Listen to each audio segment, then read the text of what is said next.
இப்போது 32 எபிசோடு வந்து navigation. Navigation என்னென்னா ஒரு பேஜ்லேருந்து இன்னொரு பேஜுக்கு போகிறது. உங்கள் எல்லாத்துக்கும் ஒரு ஆசை இருந்துச்சு, ஒரே ப்ராஜெக்ட்டுக்குள்ளேயே எல்லா பேஜஸையும் பண்ணணும், கரெக்டாக? அப்போது கொஷின் 1 கிளிக் பண்ணால் அது கொஷின் 1க்கு போயிடணும், கொஷின் 2 கிளிக் பண்ணால் கொஷின் 2க்கு போயிடணும். இது ஏன் உங்களால் பண்ண முடியலன்னா, உங்களுக்கு ஒரு பேஜுக்குள்ளே தான் ஒர்க் பண்ண தெரியும், பேஜ் டு பேஜ் நேவிகேட் ஆக தெரியாது. இப்போ அந்த நேவிகேஷன் தான் நம்ம செய்ய போகிறோம். ஓகே, ஸோ அந்த நேவிகேஷன் எப்படி செய்யணும்னு முதல்ல பார்த்துக்கோங்க. இந்த ஸ்ட்ரக்ட்னு போட்டால் அது ஒரு பேஜுன்னு அர்த்தம். அப்போது நீங்கள் வந்து 2 பேஜுக்கு நேவிகேட் ஆகணும் அப்படின்னா, நேவிகேஷன் பேஜுக்கு நீங்கள் ஒரு ஸ்ட்ரக்டை போடணும், ஃபஸ்ட்டு பேஜுக்கு ஒரு ஸ்ட்ரக்டை போடணும், செகண்ட் பேஜுக்கு ஒரு ஸ்ட்ரக்ட் போடணும். வேணும்னா நீங்கள் ஒரு புது ஃபைல்லையும் இது எழுதலாம், இல்லைன்னா அதே ஃபைல்லையும் எழுதலாம். ஸோ நான் 2யுமே எழுதி உங்களுக்கு காமிக்க போகிறேன்.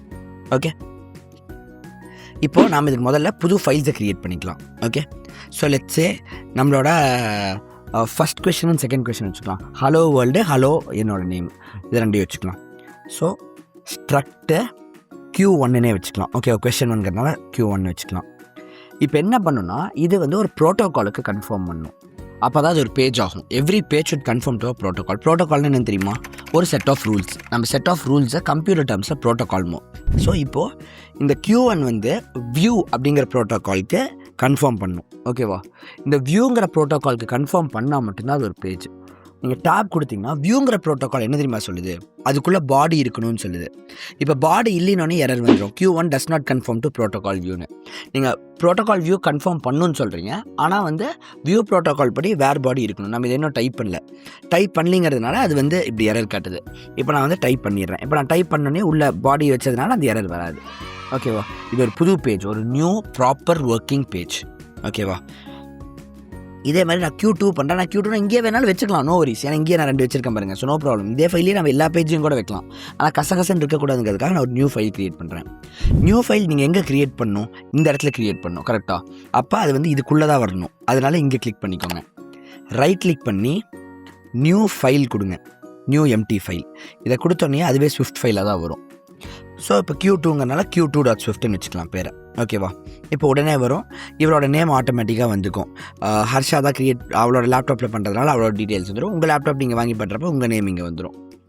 இப்போ இதில் போயிட்டு நான் வந்து Q2 க்ரியேட் பண்ண போகிறேன். ஸ்ட்ரக்ட்டு Q2. இதுவும் ப்ரோட்டோகால் வியூ கன்ஃபார்ம் பண்ணும்ல. ஸோ வியூன்னு கொடுத்தோன்னே இது வரும். இப்போ எரர் வந்துடும் பாருங்க. வந்துடுச்சு. இப்போது இதுவும் பாடி கன்ஃபார்ம் பண்ணும். ஸோ இதை பண்ணிவிட்டு இது வந்து வேர் பாடியெல்லாம் வச்சு கன்ஃபார்ம் பண்ணோன்னே அது எரர் ஆட்டோமேட்டிக்காக போயிடும்.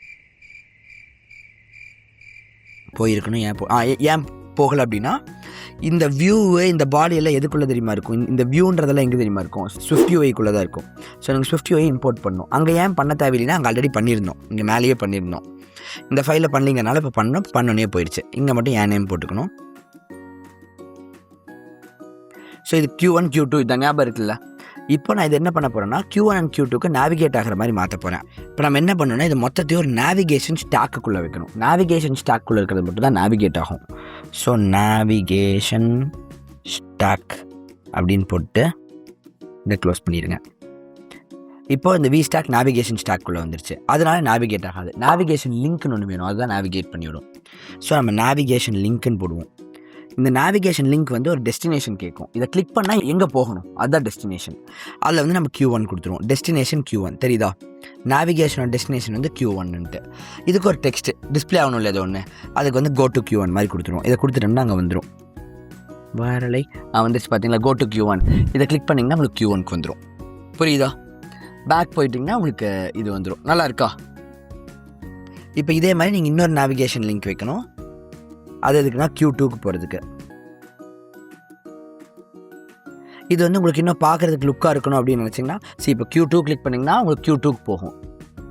Q1 கிளிக் பண்ணிங்கன்னா Q1க்கு போகும். Doesn't matter if there in same file different file, அதெல்லாம் பிரச்சனை இல்லை. ஓகேவா? மொத்தத்தில் அது ஒரு பேஜ். புரிஞ்சுதா? இப்போது இது வந்து உங்களுக்கு இன்னும் லுக்காக இருக்கணும்னா இந்த மாதிரி இதெல்லாம் நீங்கள் ஆட் பண்ணிக்கலாம். இதில் பாருங்கள், dot font, padding, background, foreground, corner ரேடியஸ்லாம் கொடுத்துருக்காங்க. நம்மள அதெல்லாம் ஆட் பண்ணுவோமா? Font, padding, background.